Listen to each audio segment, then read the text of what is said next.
تو اس کا یہ مطلب نہیں ہے کہ صرف اس کا بوجھ کسی ایک جماعت پہ پڑے گا دوسری جماعت پہ نہیں پڑے گا، اس کا بوجھ 24 کروڑ عوام پہ پڑے گا۔ اور اگر ملک کی معیشت ٹھیک ہوتی ہے تو اس کا یہ مطلب نہیں ہے کہ کسی ایک سیاسی جماعت کو فائدہ ہوگا دوسرے کو نقصان ہوگا، اس کا فائدہ بھی سب کے لیے ہوگا۔ تو اس لیے مجھے یقین ہے کہ انشاءاللہ ہم کوشش کریں گے کہ ملک دوبارہ اس کشیدگی کی طرف نہ جائے، اور ہم سب مل کر اپنے اپنے طور پہ ملک کو معاشی طور پہ مضبوط کرنے کے لیے اپنا کردار ادا کریں۔ سر یہ بتائیے کہ آپ ای کامرس کی بات کرتے ہیں، نوجوانوں کے بزنس کے حوالے سے بات کرتے ہیں، تو ابھی بھی پاکستان میں جو کرپٹو کرنسی ہے اس پہ اس حوالے سے کوئی پالیسی آپ لے رہے ہیں؟ جی، اس کے اوپر ایک ٹیم بنائی ہے جو اسٹیٹ بینک نے، وہ اس کا جائزہ لے رہی ہے، اور اب ہمیں ان نئی ٹیکنالوجیز کو ضرور دیکھنا پڑے گا جو دنیا کے اندر آ رہی ہیں، اور اس میں کافی لوگ جا بھی رہے ہیں، تو اسٹیٹ بینک اس کا جائزہ لے رہا ہے۔ دو سوالات ہیں میرے، ایک تو یہ جو آپ کے 5 ایز ہے اڑان پاکستان میں، اس میں ایجوکیشن کے لیے کیا ہے؟ کیونکہ اس وقت ہمارا سب سے بڑا مسئلہ جو ہے وہ ایجوکیشن کا ہے، تو اس 5 ایز میں تو ایجوکیشن والا ای ہے، یہ پہلا سوال ہے۔ جو دوسرا نقطہ ہے وہ یہ ہے کہ مسلم لیگ کے دور میں کبھی بھی قومی مالیاتی ایوارڈ کا انعقاد نہیں ہوا، یا تو ماشاء اللہ دور میں ہوا ہے یا پیپلز پارٹی کے دور میں ہوا ہے۔ ہمیشہ سے اس کو پچھلی جو NFC ایوارڈ تھا اسی کو کنٹینیو رکھنے کی کوشش کی گئی۔ آیا نیا قومی مالیاتی ایوارڈ بنایا جا رہا ہے؟ کیونکہ صوبہ جو ہے وہ اس وقت 50 لاکھ سے زائد آبادی جو ہے وہ ہمارے ذمہ پڑی ہے۔ دیکھیے، پہلی بات یہ ہے کہ آپ نے ایجوکیشن کی بات کی، یہ بہت اہم ہے، اور یہ ہمارے اڑان پاکستان میں بالکل شامل ہے، اور میں نے اندر بھی ورکشاپ سے خطاب میں بھی کہا کہ ہماری ترجیح ہے کہ ایجوکیشن کے اندر کم از کم ہم جن چیزوں کو ٹارگٹ کریں، پہلی چیز یہ ہے کہ ملک کے اندر شرح خواندگی کو 60% سے 90% تک لے کر آنا ہے۔ دوسری ترجیح یہ ہے کہ وہ 2.5 کروڑ بچے جو اسکولوں سے باہر ہیں انہیں ہم اسکولوں میں لے کر آئیں، لیکن اس کے ساتھ یہ بھی ضروری ہے کہ ہم اس بات کو دیکھیں کہ جو اسکولوں میں بچے آئیں گے وہ پڑھ کیا رہے ہیں۔ لہٰذا ہم صوبوں کے ساتھ مل کر ان 5 سالوں میں پاکستان کے نصاب کو جدید بنیادوں پہ استوار کرنا چاہتے ہیں، جس میں رٹا ختم ہو اور critical thinking, creativity, innovation, problem solving skills جو نئے دور کے تقاضے ہیں اس کے مطابق کریکولم ہو۔ اور نصاب کی درستگی کے ساتھ ضروری ہے کہ ٹیچر ٹریننگ کے بھی جو پروگرام ہیں ان کا اصلاح کی جائے، تاکہ ٹیچرز کو جدید تدریس کے جو طریقے ہیں اس کے مطابق ان سے لیس کیا جائے۔ اسی طرح اگر آپ نصاب اور ٹیچر کو ٹریننگ کو ٹھیک کر دیتے ہیں، آپ کا ایگزامینیشن سسٹم ٹھیک نہیں ہے، وہ ابھی رٹے پہ ہی چلے گا، تو پھر وہ سب بیکار ہوگا۔ تو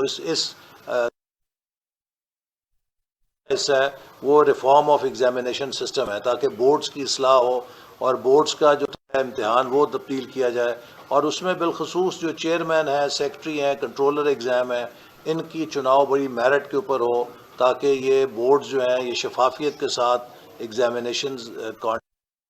تو اسی طرح جو ہائر ایجوکیشن ہے، اس میں ہماری جو اصلاحات ہیں اس کے اندر ایک بڑا عمل یہ ہے کہ ہم یونیورسٹیز کو انوویشن کا ہب بنائیں اور لیبارٹریز کو صنعتوں کے ساتھ اور زراعت کے ساتھ جوڑیں، تاکہ ہماری تمام لیبارٹریز کتابی ریسرچ کرنے کی بجائے ملک کے مسائل کے اوپر ریسرچ کر کے ان کے سلوشنز لے کر آئیں۔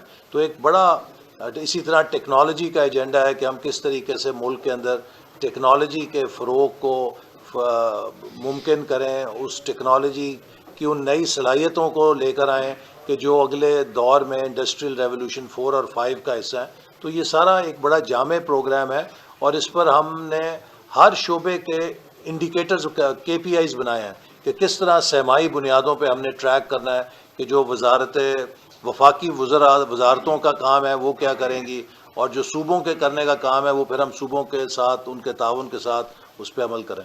اور پھر جو NFC کی آپ نے قومی مالیاتی ایوارڈ کی بات کی، اس پہ ہم مکمل سپورٹ کرتے ہیں، اور مسلم لیگ نون نے پچھلے اپنے دور میں بھی نئے NFC کی سپورٹ کی تھی، بلکہ وزیر اعظم نواز شریف صاحب بہت زیادہ کین تھے۔ جس طرح خیبر پختونخوا میں نیولی مرج ڈسٹرکٹس کا مسئلہ ہے، اسی طرح AJ اور گلگت بلتستان ان کے عوام جو ہے وہ بھی وسائل سے محروم ہیں NFC کی صورت میں، اور ہمارا یہ موقف ہے کہ ہمیں NFC کو نئے تشکیل کر کے اس میں گلگت بلتستان آزاد کشمیر کو بھی حصے دار بنانا چاہیے. کب تک ہو جائے گا سر؟ یہ اس پہ ہم تمام صوبوں کے ساتھ اب وزیر خزانہ نے کمیٹی قائم کر دی ہے اور وہ تمام صوبوں کے ساتھ اب بات چیت کر رہے ہیں. چونکہ NFC ایوارڈ آپ اتفاق رائے ضروری ہوتا ہے تو تمام صوبوں کے ساتھ اس پہ بات چیت کا آغاز کر دیا. حسن اقبال صاحب ہم تو سوچ رہے تھے کہ ہماری یہ ساتھی کوئی کوشچن نہ کریں، کیونکہ صبح جب ہم اٹھتے ہیں تو صوبے کی طرف سے ایک بیان جاری ہوتا ہے کہ وفاق جو کچھ کہہ رہی ہے یہ سب کچھ غلط ہے. وفاق کی طرف سے ایک بیان آ جاتا ہے کہ صوبہ کچھ بھی نہیں کرے بغیر احتجاجوں کے اور اس کے. تو میں چاہتا ہوں کہ افطاری میں تو ٹائم کافی ہے، تو آپ دونوں ذرا ایک دوسرے سے وہ کر لیں اور ہم سن لیں گے.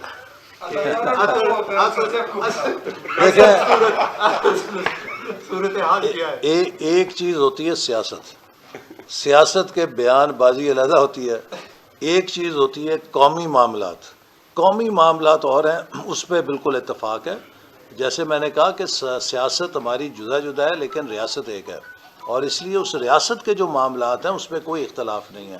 سیاست میں اختلاف ہو سکتا ہے اور ہونا بھی چاہیے، یہ ایک جمہوریت کا حسن ہے، لیکن جہاں تک ریاست کا معاملہ ہے اور قومی جو ہمارے مفادات ہیں اس کے اوپر ہمارے درمیان کوئی اختلاف نہیں ہے. Thank you sir. نہیں میں یہ کہہ رہا تھا کہ جیسے معیشت پہ وفاقی وزیر قانون احسن اقبال اس وقت تقریب سے خطاب کر رہے تھے. ان کا کہنا تھا کہ اڑان پاکستان منصوبے پر عمل درآمد کے لیے مشترکہ کوششوں کی ضرورت ہے. وفاقی وزیر احسن اقبال کی مشیر وزیر اعلیٰ مزمل اسم کی ہمراہ پریس کانفرنس جاری تھی. ان کا کہنا تھا اڑان پاکستان پروگرام ملک کی ترقی کی بلندیوں تک لے جائے گا. ملک کی ترقی کے لیے سب کو مل کر کام کرنا ہوگا. صوبائی حکومتیں ملک کی ترقی میں اپنا کردار ادا کریں. KP حکومت کے منصوبے اڑان پاکستان سے ہم آہنگ ہیں. آبادی کے مطابق خوراک کا تحفظ کرنا ضروری ہوگا.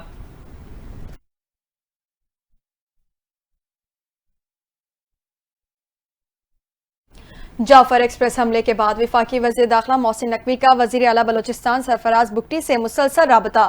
محسن نقوی نے وزیر اعلیٰ بلوچستان سرفراز بگٹی سے افسوسناک واقعے پر اظہار افسوس کیا. انہوں نے بلوچستان حکومت سے مکمل یکجہتی کا اظہار کرتے ہوئے ہر ممکن تعاون کی یقین دہانی کرائی.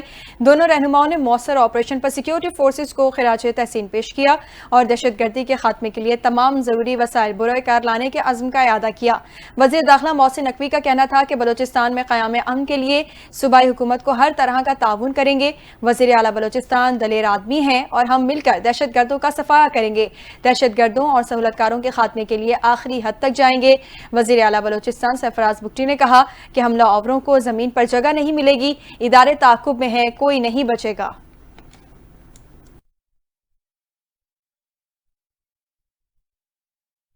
اسی معاملے پر صدر مملکت وزیر اعظم شہباز شریف کی جعفر ایکسپریس پر حملے کی مذمت. صدر آصف علی زرداری نے جعفر ایکسپریس پر دہشت گردوں کے حملے کی شدید مذمت کی اور سیکیورٹی فورسز کی جانب سے جعفر ایکسپریس کے مسافروں کو ریسکیو کرنے پر فورسز کی بہادری کی تعریف کی. صدر کا کہنا تھا کہ نہتے شہریوں اور مسافروں پر حملے غیر انسانی اور مذموم عمل ہے. مسافروں پر حملے کرنے والے بلوچستان اور اس کی روایات کے خلاف ہیں. بلوچ قوم نہتے مسافروں، بزرگوں اور بچوں پر حملے کرنے اور یرغمال بنانے والوں کو مسترد کرتی ہے. کوئی مذہب اور معاشرہ ایسی گھناؤنی کارروائیوں کی اجازت نہیں دیتا. وزیر اعظم شہباز شریف نے جعفر ایکسپریس پر بزدلانہ حملے کی مذمت کی اور کہا کہ سیکیورٹی فورسز بہادری اور پیشہ ورانہ مہارت سے دہشت گردوں کا سدباب کر رہی ہیں. دشوار راستوں کے باوجود آپریشن میں شامل سیکیورٹی فورسز کے افسران اور اہلکاروں نے حوصلے بلند ہیں. سیکیورٹی فورسز بروقت کارروائی اور بہادری سے بزدل دہشت گردوں کو پسپا کر رہی ہے. دوسری جانب وزیر داخلہ محسن نقوی نے جعفر ایکسپریس کے مسافروں کو بازیاب کرانے پر سیکیورٹی فورسز کو خراج تحسین پیش کیا ہے. محسن نقوی نے کہا کہ سیکیورٹی فورسز نے بر وقت کارروائی کر کے 16 سے زائد دہشت گردوں کو جہنم حاصل کیا. انہوں نے کہا کہ سیکیورٹی فورسز نے جرت کے ساتھ دہشت گردوں کے عزائم کو ناکام بنایا. زخمی مسافروں کی جلد صحت یابی کے لیے دعا گو ہیں. وزیر داخلہ کا کہنا تھا کہ نہتے مسافروں پر حملہ غیر انسانی فعل ہے. معصوم مسافروں پر حملہ کرنے والے ملک و قوم کے دشمن ہیں. انہوں نے کہا کہ دشمن قوت بلوچستان میں دہشت گردی کے ذریعے ملک میں عدم استحکام کی سازش کر رہی ہیں. قوم کی حمایت سے ایسی ہر سازش کو ناکام بنائیں گے.